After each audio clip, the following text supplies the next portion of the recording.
त्रिविक्रम भारतीला विश्वरूप दाखविले. अध्याय 24. सिद्धमुनी नामधारकाला सांगतात, श्री गुरूंनी त्रिविक्रम भारतीला विश्वरूप दर्शन कसे दाखविले त्याची कथा सांगतो ऐक.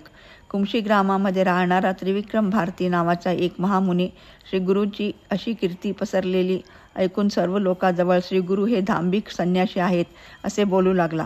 श्री गुरूंनी हे जाणले आणि राजाला ते म्हणाले, आजच कुमशीला जाऊया.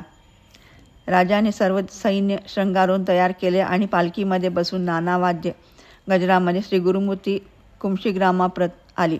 त्रिविक्रम मुनी त्यावेळी नरहरीच्या मानस पूजेमध्ये निमग्न होता. पण यासमयी नित्याप्रमाणे त्याचे मन स्थिर होईना. मानसमूर्ती नरकेसरी त्यांच्या चित्तामध्ये येईना.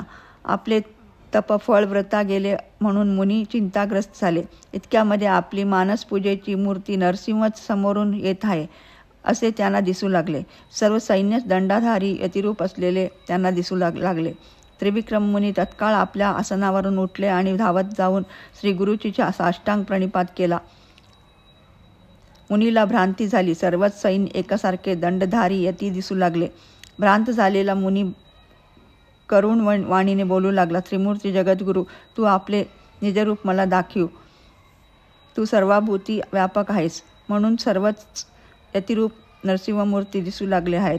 देवा, यापैकी कोणापुढे मी मस्तक नमवो? तू निजरूप मला दाखविलेस, माझी मानसपूजा फळाला आली.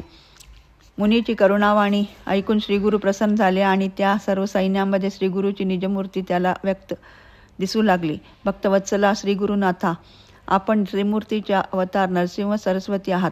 आपल्या चरणाचे दर्शनाने मी पावन झालो. अशा प्रकारे मुनीने स्तोत्र गायले. श्रीगुरूंनी मुनीला वर दिला आणि आपण निजस्थानाप्रत निघाले. सिद्ध म्हणे, नामधारका, गुरुमहिमा ऐसानिका. श्रीगुरु तोची एका नररूपे वर्ततसे. अध्याय 24 समाप्त. श्री गुरुदत्तात्रेयार्पणमस्तु. शुभम भवतु.